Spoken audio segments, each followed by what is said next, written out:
It became an actual band. Self-elastic. Robbie, did you have any, I guess you didn't, because you always had a band. Yeah, real bands. Did you have any fake band names? I had two, but I wanted to see. No, I had, well, the first band I was in, we just lip-synced. So we weren't an actual band. We didn't know how to play our instruments yet, so we just lip-synced and made videos of us lip-syncing to, like, you know, different, like, you know, Journey songs. Yeah. And, we were called, we all lived on dead-end streets, so we were called the Dead Ends, E-N-Z. So we were the Dead Ends. That's pretty solid, I like that. Yeah, bro. I have obviously never been in a band, but when I was going through my, like, punk rock stage, I had two band names. One, which actually turned out to be a band, but the first one was called Cream Puff Roadkill, was my band name, and then the second one was Mary Poppins Army, which I believe ended up being a band one day. Yeah. Both those bands real family friendly. Yeah, they're super family friendly. Sound like real toe tappers. Anti-establishment, rebellious, young. So Hank playing the 2x4s, are we an acapella band? No, we're playing this. Wow, what do I play? Well, you're Hank playing. Playing lead guitar, you're lead singer. Oh man. It's actually And then you're the drummer and I'm the bass player. It's pretty simple setup. Right. More like Stray Cats-ish kind of. Yeah.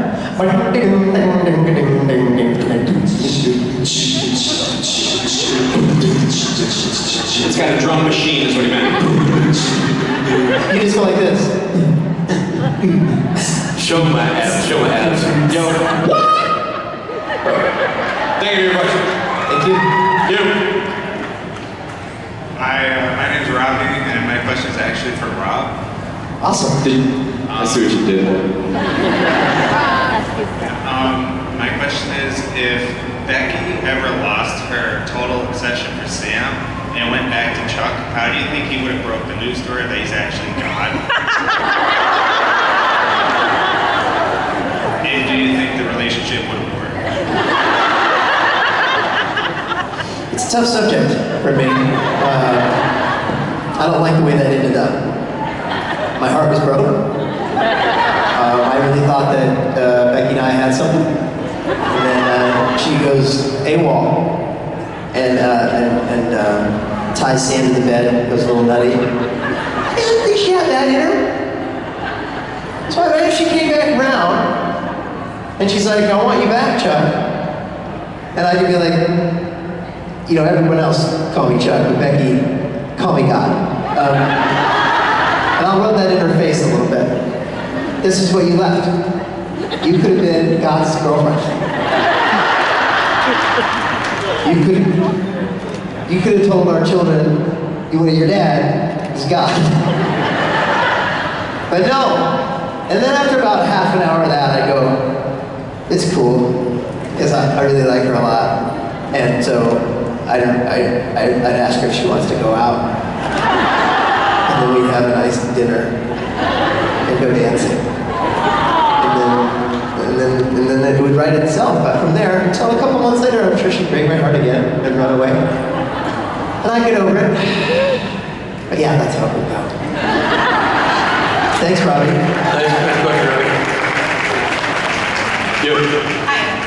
Hi. This question is for Rich and Matt. I just wanted to know what's your favorite part of Friday night karaoke? My favorite part of Friday night karaoke is watching people who are not used to getting up on stage and performing, get up on stage and perform. Matt and I didn't build that for ourselves to be on stage. We have plenty of time on stage. It's really fun to watch people who thought about their song, gotten excited about it, maybe even costumed up, randomly hear their name called, because of course it's, you know, kind of picked by the DJ, and get up and have that experience of being in front of all the positive energy and, you know, screaming fans who are there in attendance and all the cameras and the lights, and getting to have that experience of being on stage and performing something they would have been thinking about and looking forward to. It's fun to watch play out. Matt? Yeah, I just like the idea it's a pick-me-up after a long flight. You know, I'm always flying in the last second, I'm tired, I get on the stage, I'm like, ugh, how am I gonna get through karaoke? And then, you guys. It always turns out great. It's always, you know, I don't want to be like, oh man, here we are. I'm like, while I'm on this stage, I'm pumped and happy because you guys are making me that way. The second I step off, I'm literally a sleeping zombie to the hotel room, but you guys make it great, so you guys are my favorite part. I think Rob was the same, man. You haven't obviously been around karaoke the last couple, but you've been at plenty of them before. You guys, Rich included, are literally the thing that keep us doing karaoke, period. It's all based around you guys. It's a free party. One of the reasons I stopped going is because, you know, these weekends are a lot for us. We work a lot of hours, and you can't go to karaoke and not give 100%. You can't go and just kind of phone it in. Like, that's what it is. Like, the energy is so intense, and I want to sing every song, and I want to jump around and dance, and so I was just wearing myself out, and I got to the point where, like, health-wise, I couldn't do it because I couldn't go and go like 50%. I had to go all out. So yeah, absolutely, the energy of that thing is amazing. And you know, I'm planning on coming back towards the end of this year, sort of Richard's big send-off. So we're gonna hand the banner over to Matt. Yeah. Yeah, those of you who don't know, next year, it's a weird sadness just came over me as I was about to say this. You know, Rich is gonna get some rest. Robbie's gonna continue saving his lungs and probably pop in here and there, and Rich will do the same, but it'll be my shit show It's next his year. Matt Cohen's karaoke. Or Matt Cohen's karaoke, as we realized. We realized halfway through the event last night that karaoke was missing. There's an extra K in there, like on the screen. Really? It's like creation karaoke. No. Yeah. In no way is that a drug reference, just a simple... It's just a bad grammar reference. Yeah, but next year will be crazy. It'll be a lot of me yelling whatever city that we're in until my voice goes away. And dancing around in some ridiculous costume. What the hell's sitting on that chair in row A? Oh, that's awful. Oh no. From here. That's That's just a. that's great. Yeah. Nothing more comfortable than a head in the front row. So.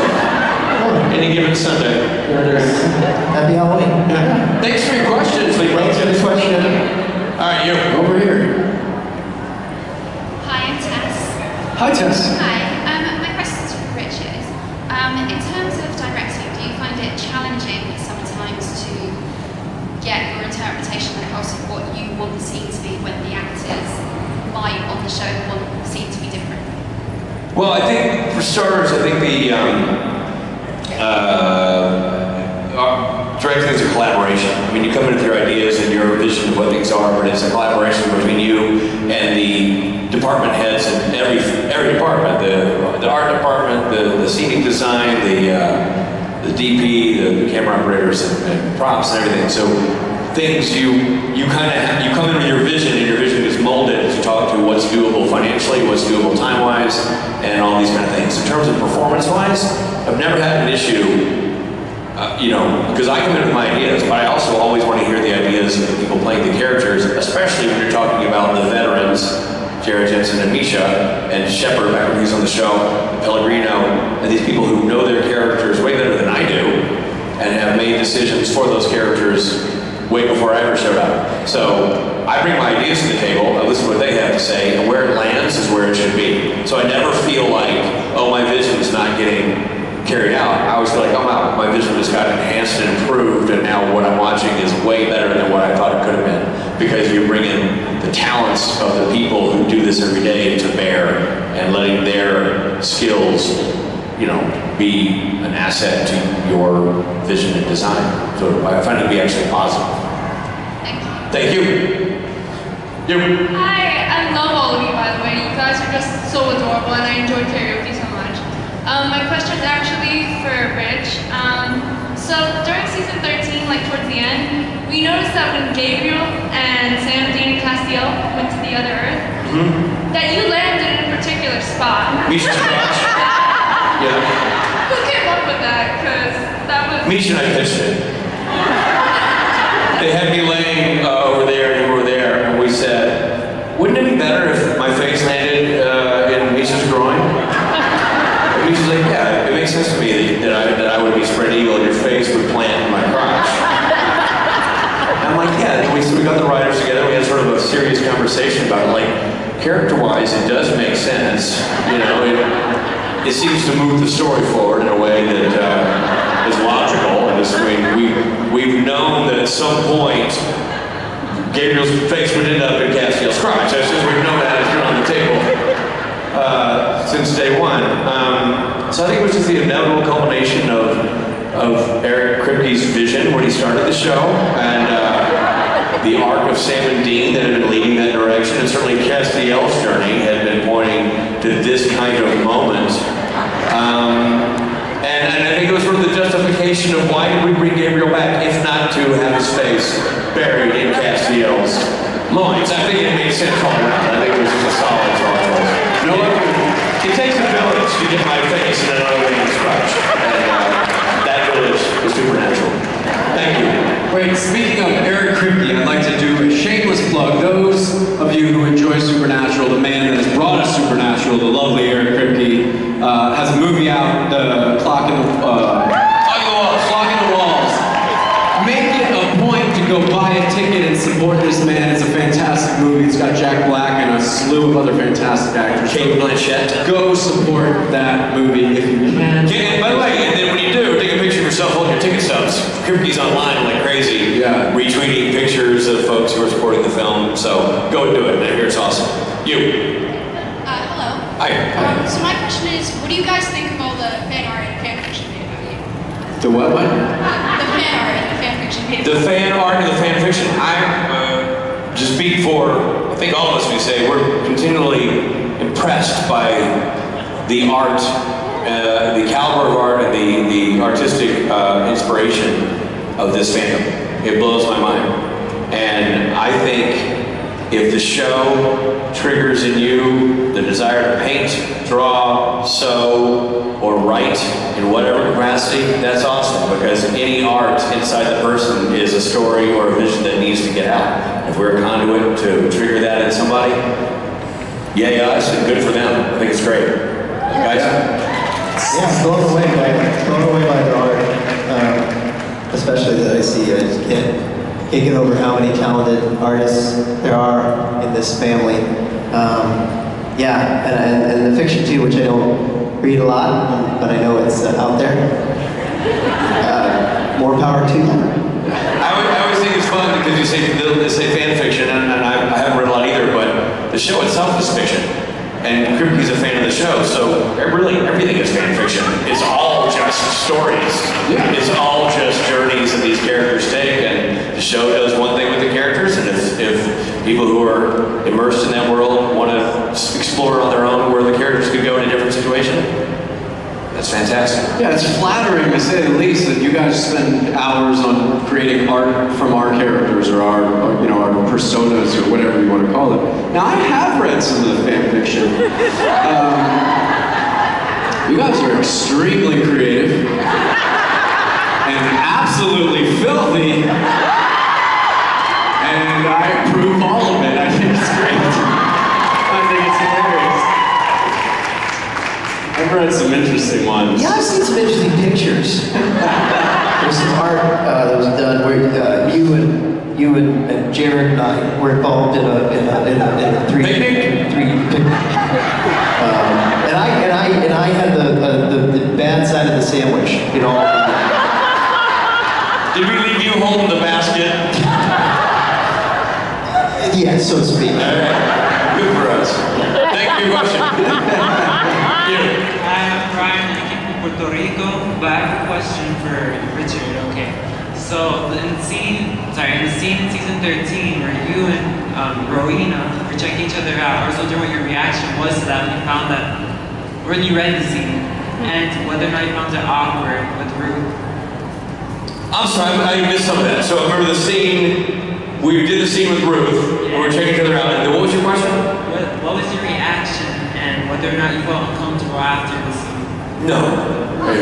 You mean we were actually caught when we were checking each other out? Which part? Yeah, he's like, did it make you feel awkward to do that with Ruth? No. What was your reaction to No. I think it was really fun. Phil Segrisha directed that episode. And you know those thoughts that are playing in our head while we're looking at each other?